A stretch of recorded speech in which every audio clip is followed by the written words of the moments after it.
In today's video, I'm going to teach you how to use Lucidchart for ER diagram. We'll walk through getting to the right template and then shaping it into a clear professional entity relationship diagram. If you're new to ER diagrams, think of them as maps of your data. They show the main entities in your system, the attributes they store, and how those entities relate to each other. Start by opening your web browser and going to lucidchart.com. If you're prompted to sign in, go ahead and do that so you can save your work as you go.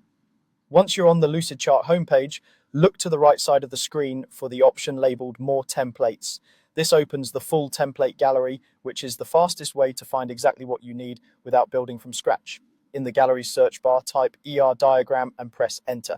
ER stands for Entity Relationship, and this search will surface a variety of options, from blank canvases to pre-built examples. You'll see templates that use common notations like crow's foot, which is great for showing one-to-many and many-to-many relationships at a glance. Pick the ER diagram template that best matches your needs and click Use. Lucidchart will open it in the editor. You'll see a canvas, a shapes panel, and a toolbar for formatting.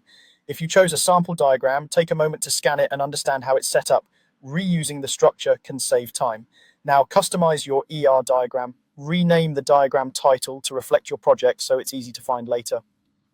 For each entity in your system, like user, order, or product, either edit an existing shape or drag a new entity shape from the Shapes panel onto the canvas.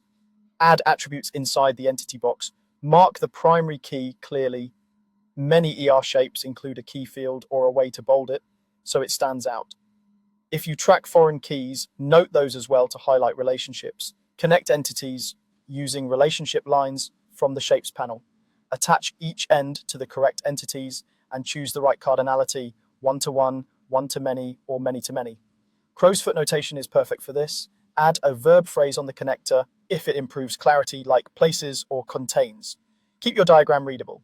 Use alignment tools to line up entities, distribute space evenly, and group related sections. Color can help. Use a subtle palette to distinguish modules or domains, but avoid overdoing it. As you refine, zoom in to edit attributes and zoom out to check overall flow. Finally, review the diagram for consistency in naming and confirm each relationship makes sense. When everything looks right, you're done. You've built a clean, accurate ER diagram in Lucidchart.